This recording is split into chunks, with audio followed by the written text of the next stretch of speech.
నమస్తే, welcome to Maneru news. ముందుగా bulletin headlines. ఎన్నికల బరిలో 71 మంది ముగిసిన ఉపసంహరణ, కొనసాగుతున్న ప్రచారం. నగరంలో కాంగ్రెస్ విస్తృత ప్రచారం, ఆల్ఫోర్స్ నరేందర్ రెడ్డికి పెరుగుతున్న మద్దతు. కులగణన శాస్త్రీయంగా నిర్వహించాలి, రాష్ట్ర ప్రభుత్వానికి మాజీ మంత్రి గంగుల సూచనలు. రోజుకు 2 సార్లు అందరూ ఒకేసారి, అనారోగ్యాన్ని దూరం చేస్తున్న వాటర్ వెల్.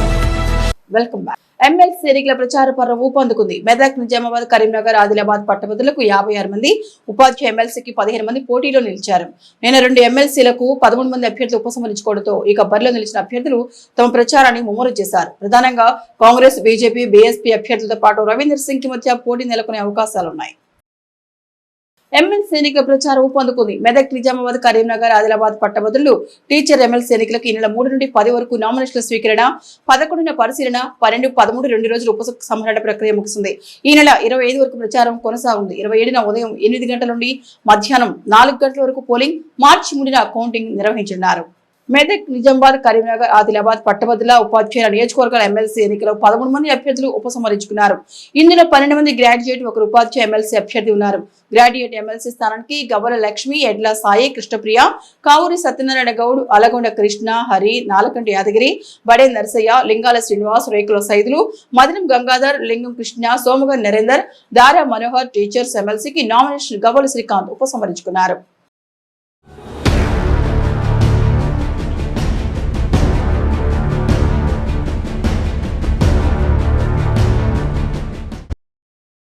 ఇక కరీంనగర్ పట్టభద్రుల ఎమ్మెల్సీ స్థానానికి 56 మంది అభ్యర్థులు బరిలో నిలవగా ఇందులో ప్రధానంగా కాంగ్రెస్ అభ్యర్థి ఊట్కూరి నరేందర్ రెడ్డి, బీజేపీ అభ్యర్థి అంజిరెడ్డి, బీఎస్పీ అభ్యర్థి ప్రసన్న, హరికృష్ణ, రవీందర్ సింగ్ల మధ్య ప్రధాన పోటీ నెలకొనే అవకాశాలున్నాయి.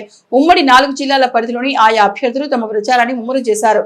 గెలుపు కోసం ఆయా అభ్యర్థులు సర్వశక్తులు ఒడ్డుతున్నారు. పట్టభద్రులకు హామీలిచ్చి మద్దతు కోరుతున్నారు. ఇక ఎన్నికల ప్రక్రియ సజావుగా జరిగేందుకు ఎన్నికల కమిషన్ పకడ్బందీ చర్యలు చేపట్టింది. రిటర్నింగ్ అధికారి పమేలా సత్పతి కొనసాగుతుండగా 2 పరిశీలకులను నియమించింది ఎన్నికల సంఘం. ఎమ్మెల్సీ ఎన్నికల అంశాలకు సంబంధించి ప్రజాప్రతినిధులు, ఆయా పార్టీల నాయకులు అభ్యర్థుల సందేహాల నివృత్తి, ఫిర్యాదుల స్వీకరణకు సంజయ్ కుమార్, బెనహర్ మహేష్ దత్ ఎక్కా పరిశీలకులుగా వ్యవహరిస్తున్నారు.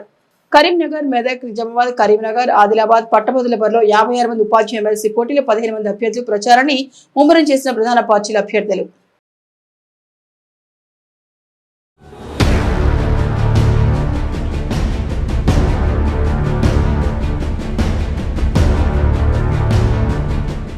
కరీంనగర్ పట్టభద్రుల ఎమ్మెల్సీ కాంగ్రెస్ అభ్యర్థి ఆల్ఫోర్స్ నరేందర్ రెడ్డి గెలుపు ఖాయమైందని, ఇక మెజార్టీ తేలాల్సి ఉందన్నారు సుడా చైర్మన్, సిటీ కాంగ్రెస్ అధ్యక్షులు కోమటిరెడ్డి నరేందర్ రెడ్డి. తెలంగాణలో విద్యాసంస్థలు స్థాపించి వేలాది మందిని ఉన్నత శిఖరాలకు చేర్చిన ఘనత ఆయనదన్నారు. నిరుద్యోగులకు ఉద్యోగ, ఉపాధి అవకాశాల కల్పనకు తెలంగాణ ప్రభుత్వం కృషి చేస్తోందని, ఇందుకు తమ పార్టీకి యువత మద్దతిస్తోందని చెప్పారు. మెదక్, నిజామాబాద్, కరీంనగర్, ఆదిలాబాద్ పట్టభద్రుల కాంగ్రెస్ అభ్యర్థి ఆల్ఫోర్స్ నరేందర్ రెడ్డికి మద్దతుగా నగరంలో ప్రచారం చేపట్టారు. సుడా చైర్మన్, సిటీ కాంగ్రెస్ అధ్యక్షులు Komatireddy Narender Reddy LIC division office లో ఉద్యోగులను కలిసి ఎమ్మెల్సీ ఎన్నికల్లో కాంగ్రెస్ అభ్యర్థికి ఆయన మద్దతు కోరారు. వ్యక్తిగతంగా కలుస్తూ కాంగ్రెస్ ప్రభుత్వం చేపడుతున్న కార్యక్రమాలను వివరించారు. సుడా చైర్మన్ కాంగ్రెస్ అభ్యర్థి నరేందర్ రెడ్డికి ప్రజల నుండి మద్దతు వస్తుందని, గెలుపు ఖాయమని ధీమా వ్యక్తం చేశారు. ప్రచారంలో నరేందర్ రెడ్డి వెంట కాంగ్రెస్ నాయకులు, కార్యకర్తలు ఉన్నారు.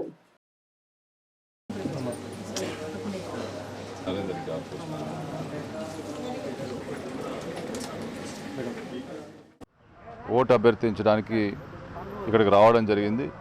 మరి వాళ్ళందరినీ కూడా బయట కలిసి కాంగ్రెస్ పార్టీకి మద్దతు ఇస్తున్నటువంటి ఆల్ఫోర్స్ నరేందర్ రెడ్డిని గెలిపించాల్సిందిగా, వారి అమూల్యమైన ఓటు వేయాల్సిందిగా కోరడమైనది. తప్పకుండా మరి వారి యొక్క మద్దతు మాకే ఉంటుంది. తప్పకుండా నరేందర్ రెడ్డిని గెలిపించడం కోసం మా వంతు కృషి చేస్తామని చెప్పి ప్రతి ఒక్క ఓటరు చెప్తా ఉన్నారు. భారీ మెజార్టీతోటి మా ఆల్ఫోర్స్ నరేందర్ రెడ్డి గెలిచే అవకాశం సంపూర్ణంగా కనిపిస్తూ ఉంది. కాబట్టి మా వంతుగా తప్పకుండా కాంగ్రెస్ పార్టీ శ్రేణులమంతా కలిసి సెల్ విభాగాలకు సంబంధించి కానీ, నగర కాంగ్రెస్, జిల్లా కాంగ్రెస్ సంబంధించిన అందరం కూడా ఈ ప్రచారంలో పాల్గొంటా ఉన్నాం.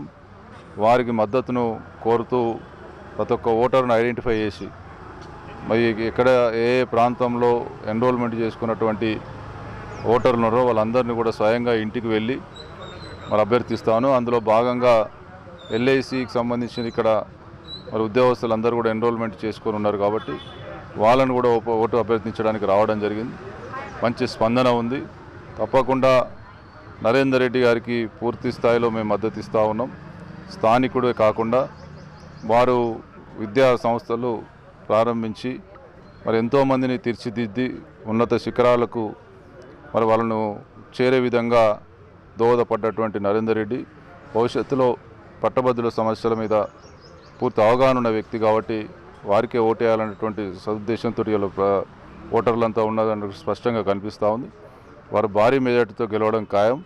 కాంగ్రెస్ పార్టీ శ్రేణులు అంతా కూడా కులగణన లెక్కల వివరాలను బహిర్గతం చేయాలని రాష్ట్ర ప్రభుత్వాన్ని డిమాండ్ చేశారు రాష్ట్ర మాజీ మంత్రి ఎమ్మెల్యే గంగుల కమలాకర్. కరీంనగర్ లోని క్యాంప్ ఆఫీస్ లో బీఆర్ఎస్ నాయకులతో కలిసి ఆయన మీడియాతో మాట్లాడారు.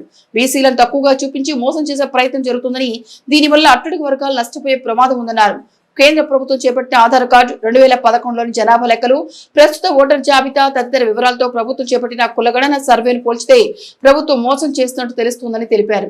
ఆలస్యమైన గడప గడపకు తిరిగి కులగణన చేపట్టి వివరాలు బహిర్గతం చేయాలని ప్రభుత్వాన్ని డిమాండ్ చేశారు గంగుల కమలాకర్. ఈ సమావేశంలో బీఆర్ఎస్ నగర అధ్యక్షులు చెల్లా హరిశంకర్ నాయకులు పాల్గొన్నారు.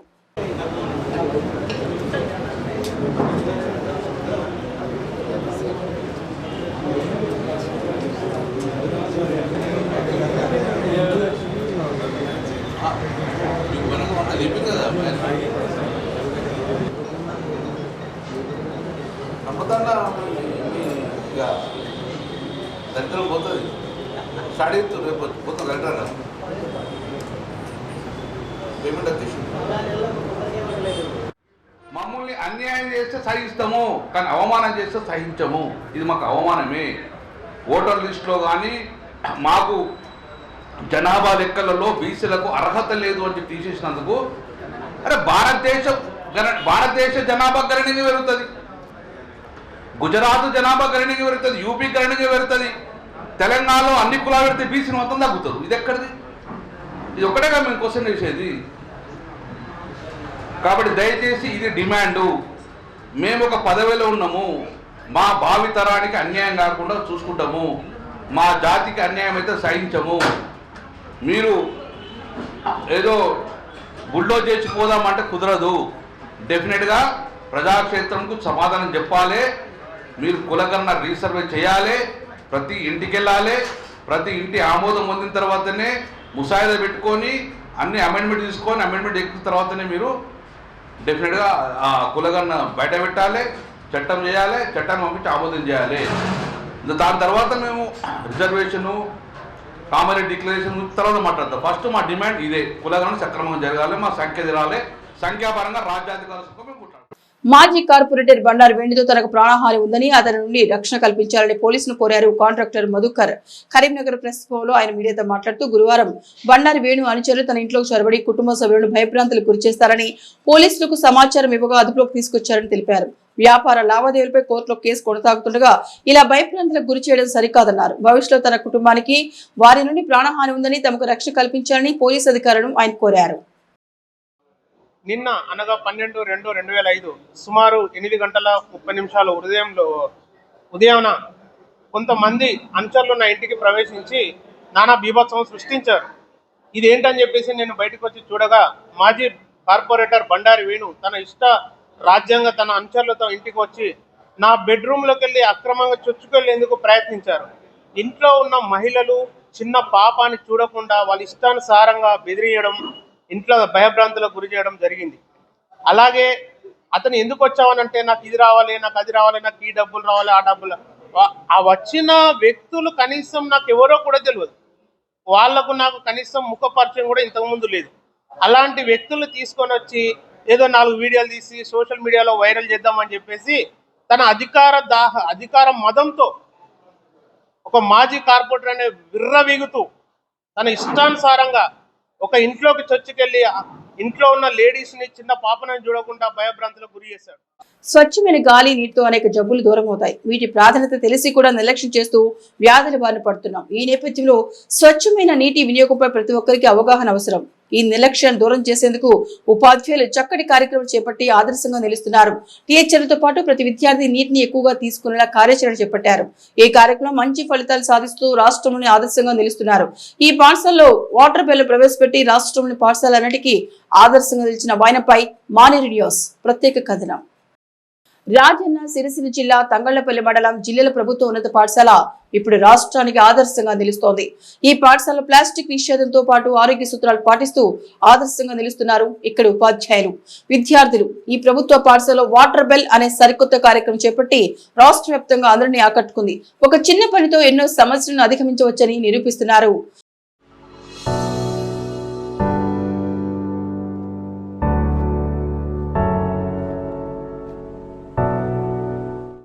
తంగళ్లపల్లి మండలం జిల్లాల గ్రామంలోని జిల్లా పరిషత్ ఉన్నత పాఠశాలలో విద్యార్థులు తరచూ కడుపు నొప్పి, తలనొప్పి, మూత్ర సంబంధిత వ్యాధులతో ఇబ్బందులు పడేవారు. నీరసంతో అప్పుడప్పుడు విద్యార్థులు మూర్ఛపడిపోయేవారు. నీటిని తక్కువగా తాగడం వల్లే అనారోగ్య సమస్యలు తలెత్తుతున్నాయని డాక్టర్ల వైద్య బృందం పరిశీలనలో వెల్లడైంది. ఈ సమస్యను అధిగమించేందుకు జిల్లా ప్రధానోపాధ్యాయులు చక్కని కార్యక్రమాన్ని రూపొందించి అమలు చేయడం ప్రారంభించారు. ఈ అంశాన్ని మనం పిల్లల లోపల అంటే మొక్కై వంగనదే మానవి వంగద అనేటువంటిది మనకు అందరికీ తెలిసినటువంటి అంశమే. ఇలాంటిది పిల్లల లోపల అలవాటు చేసి వాళ్ళ భావి జీవితాన్ని బాగు చేయాలనేటువంటి ఒక మంచి ఆలోచనతో మా ప్రధానోపాధ్యాయురాలు గారు ఇక్కడ వాటర్ బెల్ అనేటువంటి కార్యక్రమాన్ని నిర్వహిద్దామన్నారు. మేము కూడా దానికి సరే అని అనుకున్నాం. ఉదయం 10:45 వాటర్ బెల్ మోగగానే విద్యార్థులతో పాటుగా ఉపాధ్యాయులం అందరం కూడా మేము గ్రౌండ్లోకి వచ్చేసి నీటిని తాగడం అనబడేటువంటిది చేయడం జరుగుతూ ఉంది. అలానే మధ్యాహ్నం మరొకసారి 2:45 ఈ కార్యక్రమాన్ని మళ్ళీ నిర్వహిస్తూ ఉన్నాం. ఈ కార్యక్రమాన్ని నిర్వహించడం ద్వారా విద్యార్థుల లోపల ఒక ఆలోచన వస్తుంది. నీరును తాగాలి అనేటువంటిది ఒక ఆలోచనతో ఇది అలవాటుగా మారుతుంది. ఈ అలవాటుగా మారిన తర్వాత విద్యార్థులు వాళ్ళంతలో వాళ్ళే నీళ్ళు తీసుకుంటారు. ఇంకా సమాజంలో కూడా వాళ్ళు ప్రచారం చేయడం అనేటువంటిది జరుగుతుంది. ముఖ్యంగా ఇలాంటివి చేయడం ద్వారా ఈ నీటి ద్వారా వచ్చేటువంటి వ్యాధులను మనం రూపుమాపేటువంటి అవకాశం ఉంటుంది. కావున ప్రతి ఒక్కరూ గుర్తించాలి. ఈ చిన్న అలవాటును చేసుకోవడం ద్వారా పెద్ద రోగాలను మనం నివారించేటువంటి అవకాశం ఉంటుందని చెప్పేసి అందరూ గుర్తించండి.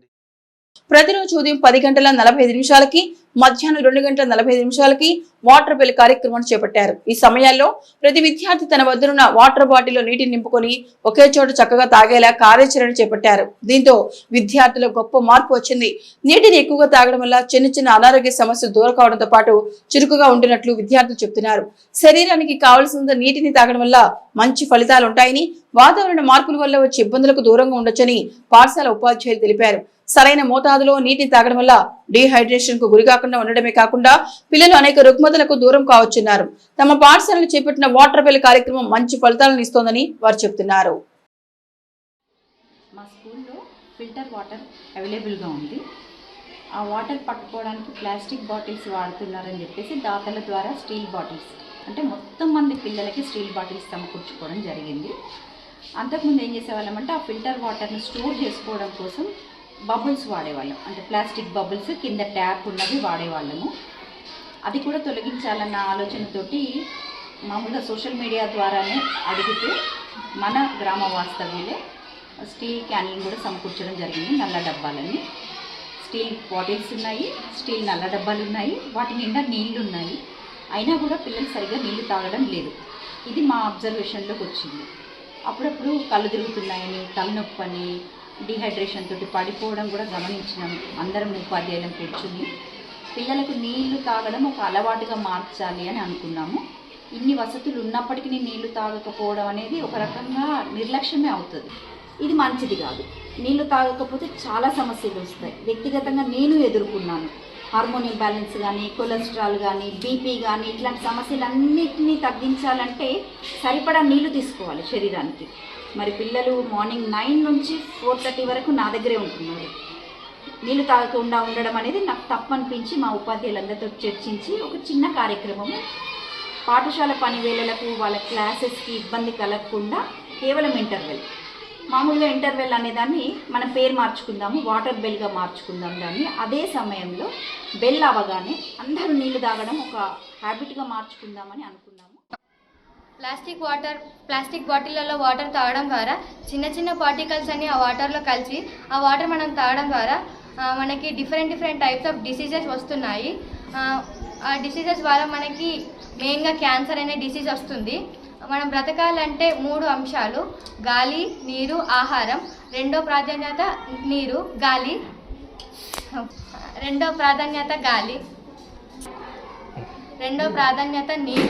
నీరు తాగడం ద్వారా మనకి డైజెషన్ కానీ, ట్రాన్స్పోర్టేషన్ కానీ, రీప్రొడక్షన్ కానీ ఇవన్నీ జరుగుతాయి. నీరు ఒకవేళ మనం తాగకపోతే మనకి పాయిజనస్ మెటీరియల్స్ అన్నీ మనలోనే ఉండి మనకి డిఫరెంట్ టైప్స్ ఆఫ్ డిసీజ్ని ఏర్పడుతుంది.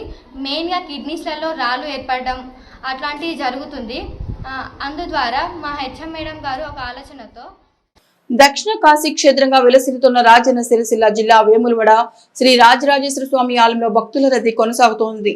రాష్ట్రంలో నలుమూల నుంచి వచ్చిన భక్తులు గుండంలో పుణ్యస్నానం ఆచరించి స్వామివారికి ప్రేరితి ప్రాత్రమైన కోడి మొక్కలు చెల్లించి రాజరాజేశ్వరిని దర్శించుకున్నారు.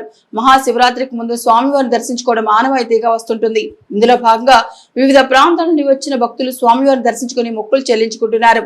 రాజరాజేశ్వర స్వామి ఆలయంతో పాటు అనుబంధ భీమేశ్వరాలయం, బద్దిపోచమాలయాలు భక్తులతో కిటకిటలాడుతున్నాయి.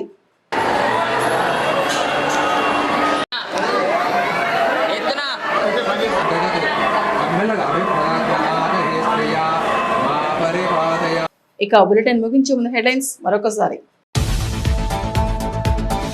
ఎన్నికల బరిలో 71 మంది ముగిసిన ఉపసంహరణ, కొనసాగుతున్న ప్రచారం. నగరంలో కాంగ్రెస్ విస్తృత ప్రచారం, ఆల్ఫోర్స్ నరేందర్ రెడ్డికి పెరుగుతున్న మద్దతు. కులగణన శాస్త్రీయంగా నిర్వహించాలి, రాష్ట్ర ప్రభుత్వానికి మాజీ మంత్రి గంగుల సూచనలు. రోజుకు 2 సార్లు అందరూ ఒకేసారి, అనారోగ్యాన్ని దూరం చేస్తున్న వాటర్ వెల్. ఇవి మారే న్యూస్ బులెటిన్ విశేషాలు. నమస్తే.